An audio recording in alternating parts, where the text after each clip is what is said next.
Hello ನಮಸ್ತೆ ಎಲ್ರಿಗೂ ವಿಜಯಾಸ್ world YouTube ಚಾನಲ್ಗೆ ತಮ್ಮೆಲ್ಲರಿಗೂ ಸ್ವಾಗತ. ಇವತ್ತು ನಾನು ಸಪ್ಪನೆಯ ಬಿಳಿ ಹೋಳಿಗೆಯನ್ನು ಯಾವ ರೀತಿ ಮಾಡೋದು ಅಂತಂದು ತಮಗೆ ತೋರಿಸ್ಕೊಡ್ತೀನಿ. ನೋಡ್ತಾ ಇರ್ಬೋದು ಎಷ್ಟು ಮೆತ್ತಗೆ ರೇಷ್ಮೆ ಥರ ಇದಾವೆ. ಇಷ್ಟು ಮುದ್ದೆ ಮಾಡಿದ್ರೂ ಬಿಚ್ಚಿದ್ರೆ ಮತ್ತೆ ಎಲ್ಲೂ ಒಡೆದಿಲ್ಲ, ಬಿರುಕು ಬಿಟ್ಟಿಲ್ಲ, ಹೇಗಿತ್ತೋ ಹಾಗೆ ರೆಡಿಯಾಗಿದೆ. ಅದಕ್ಕೆ ನಾನು ಯಾವ ರೀತಿ ಮಾಡ್ತೀನಿ, ಏನೆಲ್ಲ ಬೇಕು ಐಟಮ್ಸ್ ಅಂತಂದು ಒಂದು ಸರಿ ನೋಡ್ಕೊಳ್ಳಿ.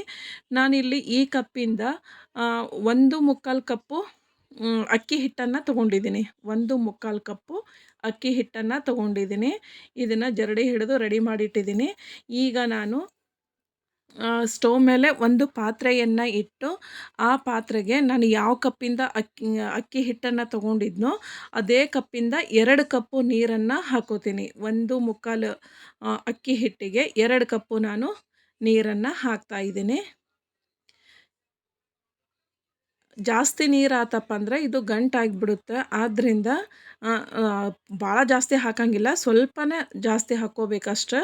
ಈಗ ನಾನು ಇದಕ್ಕೆ ಉಪ್ಪು ಹಾಕ್ತೀನಿ. ಇದು ಅಕ್ಕಿ ಹಿಟ್ಟಿಂದ ಮಾಡೋದ್ರಿಂದ ಸ್ವಲ್ಪ ಉಪ್ಪು ನಮಗೆ ಬೇಕಾಗುತ್ತೆ.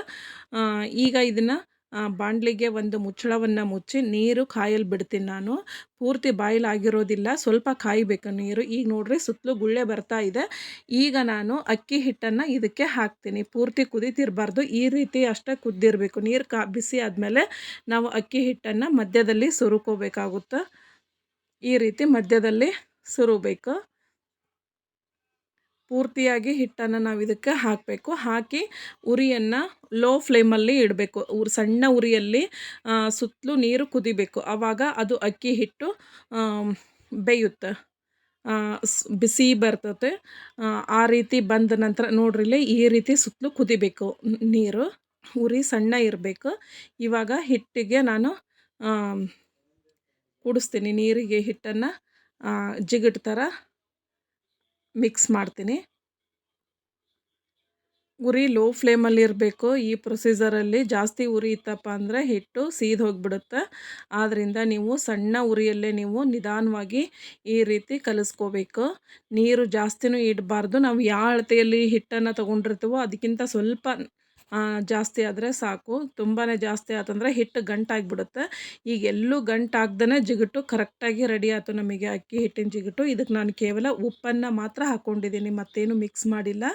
ಇವಾಗ ಇದನ್ನು ಮುಚ್ಚಿ ಇಡ್ತೀನಿ. ಆಮೇಲೆ ನಾದಬೇಕ್ರಿ. ನಾದಬೇಕಂದ್ರೆ ಇದು ಸ್ವಲ್ಪ ಆರಬೇಕು. ಆದ್ದರಿಂದ ಇದನ್ನು ಬಾಯಿ ಮುಚ್ಚಿ ಸ್ವಲ್ಪ ಹೊತ್ತು ಬಿಟ್ಟು ನಾನು ಕಣಕವನ್ನು ರೆಡಿ ಮಾಡ್ಕೋತೀನಿ. ನೀವು ಗೋಧಿ ಹಿಟ್ಟಿಂದು ಕಣಕನಾದರೂ ರೆಡಿ ಮಾಡ್ಬೋದು, ಮೈದಾ ಹಿಟ್ಟಿಂದ ಕಣಕ ಆದರೂ ರೆಡಿ ಮಾಡ್ಬೋದು. ನಮ್ಮ ಮನೆಯಲ್ಲಿ ಗೋಧಿ ಹಿಟ್ಟು ಇರೋದ್ರಿಂದ ನಾನು ನಮ್ಮ ಹೊಲದಲ್ಲೇ ಬೆಳೆದಂಥ ಗೋಧಿ ಇದ್ದಿದ್ದರಿಂದ ಗೋಧಿ ಹಿಟ್ಟನ್ನೇ ತೊಗೊಂಡಿದ್ದೀನಿ. ಮೈದಾ ಹಿಟ್ಟಾದ್ರೂ ತುಂಬ ನೈಸಾಗೇ ಬರ್ತಾವೆ.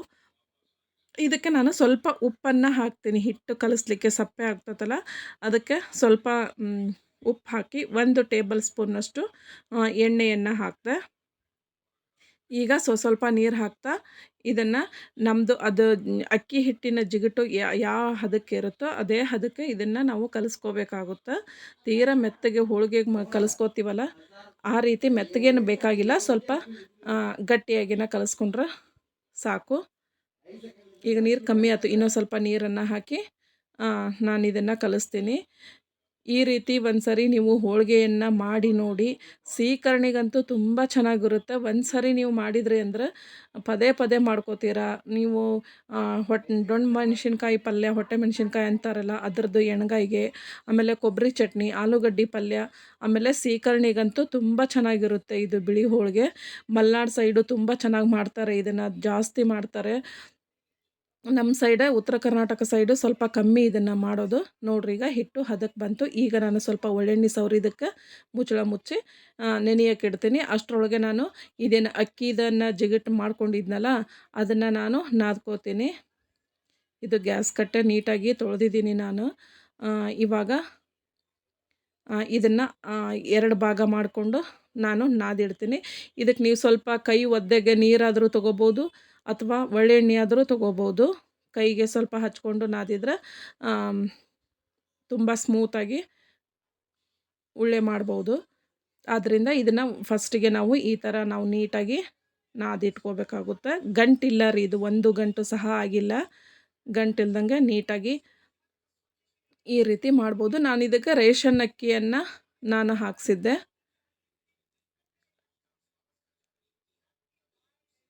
ಇಷ್ಟು ಸಾಕು.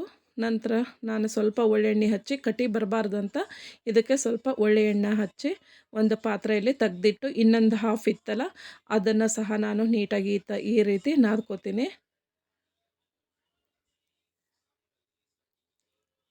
ಇನ್ನರ್ಧ ಅದನ್ನು ನಾದಿದ್ದಾತು. ಇದು ಮಾಡೋದು ತುಂಬ ಸುಲಭ. ನೀವು ಜಿಗುಟು ಹಾಕಿ ಈ ಥರ ಮಾಡಿಟ್ಬಿಟ್ರೆ ಬೇಗ ಬೇಗ ಆಗ್ತವೆ.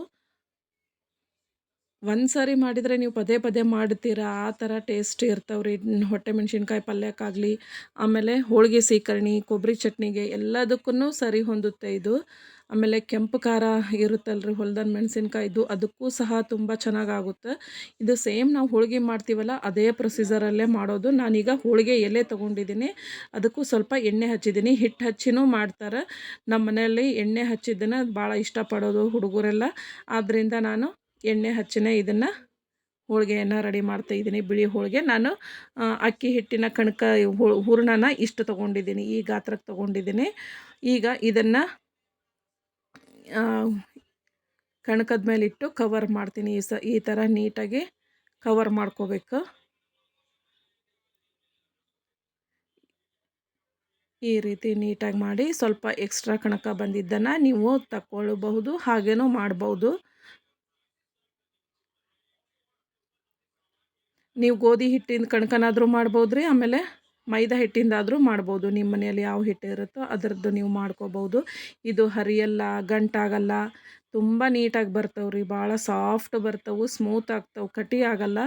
ಸ್ಮೂತ್ ರೇಷ್ಮೆ ಥರ ನೀವು ಹೋಳಿಗೆಯನ್ನು ಮಾಡ್ಬೋದು. ನಾನಿವತ್ತು ಹೊಟ್ಟೆ ಮೆಣಸಿನ್ಕಾಯಿ ಪಲ್ಯ ಆಮೇಲೆ ತೊಗರಿ ಸಪ್ಪನ ಬೇಳೆಯನ್ನು ಮಾಡಿದ್ದೀನಿ ಇದ್ರ ಜೊತೆಗೆ. ಈಗ ಇದು ಲಟ್ಸೋದು ಮುಗೀತು ರೀ. ಇವಾಗ ಪೂರ್ತಿ ತೆಳ್ಳಗೆ ಬರ್ತಾವೆ ರೀ, ಭಾಳ ತೆಳ್ಳಗೆ ಬರ್ತಾವೆ. ನೀವು ಎಷ್ಟು ತೆಳ್ಳಗಾದ್ರೂ ಮಾಡ್ಬೋದು. ತೆಳ್ಳಗಾದಷ್ಟು ಮೆತ್ತಗಾಗ್ತವೆ, ಬಿರ್ಸಾಗಲ್ಲ. ಈಗ ನೋಡಿರಿ, ಸ್ಟವ್ ಹಚ್ಚಿ ಹಂಚು ಕಾಸಿ ಸ್ವಲ್ಪ ಹಂಚಿಗೆ ಎಣ್ಣೆಯನ್ನು ಹಚ್ತೀನಿ ನಾನು. ಎಣ್ಣೆ ಹಾಕಿ ಹಂಚು ಬಿಸಿ ಆದಮೇಲೆ ಚಪಾತಿಗಾಗಲಿ ಮತ್ತು ಬಿಳಿ ಹೋಳಿಗೆಗಾಗಲಿ ಎಣ್ಣೆ ಬೇಕು. ಎಣ್ಣೆ ಹಚ್ಚಿನೇ ನಾವು ಮಾಡೋದು. ಹಾಗೆ ಮಾಡಿದರೆ ತಿನ್ನೋಕೆ ಇಷ್ಟಪಡಲ್ಲ, ಅದರಿಂದ ಎಣ್ಣೆ ಹಚ್ಚಿನೇ ಮಾಡಿರ್ತೀನಿ. ಈಗ ಎಲ್ಲ ಕಡೆಗೂ ಎಣ್ಣೆ ಅಪ್ಲೈ ಆತ್ರಿ ತವಕ್ಕೆ. ಈಗ ನಾನು ಮಾಡಿಟ್ಟಂತಹ ಹೋಳಿಗೆಯನ್ನು ಇದ್ರ ಮೇಲೆ ಹಾಕ್ತೀನಿ. ಈಗ ಆಲ್ಮೋಸ್ಟ್ ಕಾದಿದೆ ರೀ ಹಂಚು. ಇವಾಗ ಹೋಳಿಗೆಯನ್ನು ಹಾಕ್ತೀನಿ ಇದ್ರ ಮೇಲೆ. ನೋಡಿರಿ, ಈ ರೀತಿ ಐತೆ ಹೋಳಿಗೆ.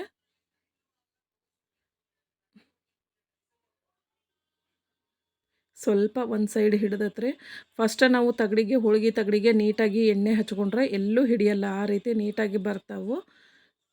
ಎಣ್ಣೆಯಲ್ಲಿ ಹತ್ತಿಲ್ಲ ಅನಿಸುತ್ತೆ ಹೋಳಿಗೆ ತಗಡಿಗೆ, ಅದರಿಂದ ಸ್ವಲ್ಪ ಅಲ್ಲಿ ಹಿಡ್ಕೋತಷ್ಟೆ. ಈಗ ಇನ್ನೊಂದು ಮಾಡಿ ತೋರಿಸ್ತೀನಿ. ನಾವು ಅಕ್ಕಿ ಹಿಟ್ಟಿಂದು ಹೂರಣ ಏನು ತೊಗೊಂಡಿರ್ತೀವಲ್ಲ ಅದ್ರ 4ನೇ ಭಾಗದಕ್ಕಿಂತನೂ ಕಮ್ಮಿ ಕಣಕ ತೊಗೊಂಡ್ರೆ ಸಾಕ್ರಿ ಇದಕ್ಕೆ. ಬೇಳೆ ಹೋಳಿಗೆಗಿಂತನೂ ತುಂಬ ಸರಳ ಇದು ಮಾಡೋದು. ಬೇಳೆ ಹೋಳಿಗೆ ಟಫ್ ಆಗುತ್ತೆ, ಇದು ಅಂತೂ ಭಾಳ ಸುಲಭ ಆಗುತ್ತೆ ಮಾಡೋದು. ಒಂದು ಸರಿ ಮಾಡಿರಿ. ರೇಷನ್ ಅಕ್ಕಿ ಹಿಟ್ಟಿತ್ತಂದ್ರೆ ಮನೆಯಲ್ಲಿ ಹಾಕಿಸಿ ಈ ರೀತಿ ಮಾಡಿರಿ. ಸೀಕರ್ಣಿ ಮುಗಿಯೋದ್ರಾಗನೇ ನೀವು ಒಂದು 3-4 ಸರಿ ಆದ್ರೂ ಈ ಥರ ಮಾಡ್ಕೊಂಡು ತಿಂತೀರ, ಅಷ್ಟು ಸಾಫ್ಟಾಗಿ ಆಗ್ತವೆ. ಆಮೇಲೆ 1, 2, 3 ಚಪಾತಿ ತಿನ್ನೋರು ಇವನ್ನ 5-6 ಹೋಳಿಗೆ ತಿಂತಾರೆ, ಬಿಳಿ ಹೋಳಿಗೆನ. ಅಷ್ಟು ಸ್ಮೂತಾಗಿರ್ತವೆ, ಬೇಗ ಹೊಟ್ಟೆನೇ ತುಂಬಲ್ಲ, ಸಮಾಧಾನ ಆಗಲ್ಲ, ಅಷ್ಟು ಬೇಕು ಬೇಕು ಅನಿಸುತ್ತೆ. ಆ ರೀತಿ ಒಂದೊಂದು ಹೋಳಿಗೆ ರೀ ಇದು. ಒಂದು ಸರಿ ಟ್ರೈ ಮಾಡಿ, ನೀವೇ ಹೇಳ್ತೀರ ಚೆನ್ನಾಗಿರುತ್ತೆ ಅಂತ. ಸೇಮ್ ಪ್ರೊಸೀಜರಲ್ಲಿ ಇನ್ನೊಂದು ಸರಿ ಮಾಡ್ತೀನಿ. ನಾನು ಹೋಳಿಗೆ ಮಾಡುವಾಗ ಎಣ್ಣೆ ಹಚ್ಚಿ ಮಾಡಿರ್ತೀನಲ್ಲ, ಬೇಯಿಸುವಾಗ ಹಾಗೆ ಬೇಯಿಸ್ಕೋತೀನಿ, ಎಣ್ಣೆ ಹಚ್ಚಲ್ಲ. ಬೇಯಿಸೋದನ್ನು ಸಹ ತೋರಿಸ್ತೀನಿ ನಿಮಗೆ.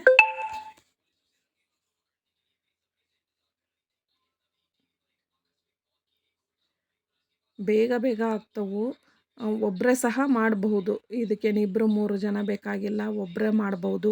ಸ್ವಲ್ಪ ಬೇಗ ಜಿಗುಟ ನೀವು ಮಾಡಿಟ್ಟು ಆಮೇಲೆ ಕಣ್ಕ ನಾದಿಟ್ಟಪ್ಪ ಅಂದ್ರೆ ಮಾಡೋದು ತುಂಬಾ ಈಸಿ. ಬಾಕ್ಸಿಗಾದರೂ, ಲಂಚ್ ಬಾಕ್ಸಿಗಾದ್ರೂ ಮಾಡ್ಬೋದು. ಆಮೇಲೆ ಎಲ್ಲಾರ ಪಿಕ್ನಿಕ್ ಹೋದ್ರೂ ನೀವು ತೊಗೊಂಡು ಹೋಗ್ಬೋದು. ಬೇಗ ಕೆಡಲ್ಲ, ಮರುದಿವ್ಸಕ್ಕೂ ಚೆನ್ನಾಗಿರ್ತವೆ. ಇವಾಗ ಬೇಯಿಸೋದನ್ನು ನಿಮಗೆ ತೋರಿಸ್ತೀನಿ.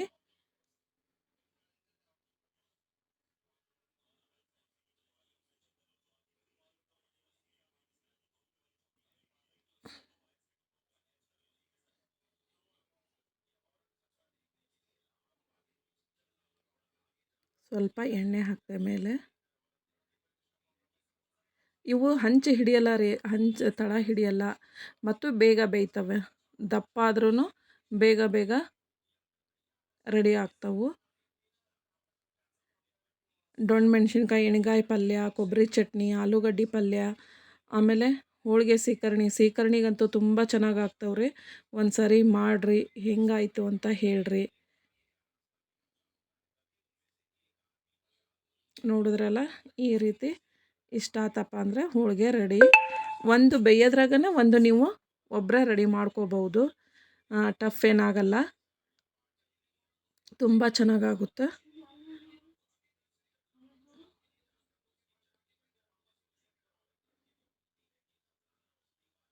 ಕೈಯಿಂದನೂ ಸಹ ನೀವು ಮಾಡಿ ಹಾಕ್ಬೋದು. ಆಮೇಲೆ ಪ್ಲಾಸ್ಟಿಕ್ ಕವರ್, ಮನೆಯಲ್ಲಿ ಎಣ್ಣೆ ಪ್ಯಾಕೆಟ್ ಕವರ್ ಇರ್ತಾವಲ್ಲ, ಅದರಿಂದನೂ ಸಹ ನೀವು ಮಾಡ್ಬೋದು. ತುಂಬ ಸರಳವಾದಂತಹ ಒಂದು ರೆಸಿಪಿ ಇದು. ನೋಡೋಕೆ ಟಫ್ ಅನಿಸುತ್ತೆ ಅಷ್ಟೇ. ನಾನು ಹೊಟ್ಟೆ ಮೆಣಸಿನ್ಕಾಯಿ ಪಲ್ಯ ಮಾಡಿದ್ದೀನಿ. ಆಮೇಲೆ ಇದಕ್ಕೆ ಸಪ್ಪನ ಬೇಳೆ, ತೊಗರಿ ಬೇಳೆಯನ್ನು ಸ್ವಲ್ಪ ಉಪ್ಪು ಹಾಕಿ ಕುದಿಸಿಟ್ಟಿದ್ದೀನಿ. ಇದ್ರ ಜೊತೆಗೆ ಇದೇ ಕಾಂಬಿನೇಷನ್ನು ತುಂಬ ಒಂದು ಪರ್ಫೆಕ್ಟ್ ಕಾಂಬಿನೇಷನ್ ಅಂದರೆ ಸಪ್ಪನ ಬೇಳೆ, ಹೊಟ್ಟೆ ಮೆಣಸಿನ್ಕಾಯಿ ಪಲ್ಯ, ಬಿಳಿ ಹೋಳಿಗೆ ರೆಡಿ ಇದಾವ್ರಿ ಈಗ. ಒಂದು ಸರಿ ಟ್ರೈ ಮಾಡಿ, ಹೇಗೆ ಅನ್ನಿಸ್ತು ಅಂತಂದು ಕಮೆಂಟ್ ಬಾಕ್ಸಲ್ಲಿ ತಿಳಿಸಿ. ಒಂದು ಸರಿ ಮಾಡಿದ್ರಂದರೆ ಪದೇ ಪದೇ ಮಾಡ್ಕೋತೀರಾ. Thank you for the watching.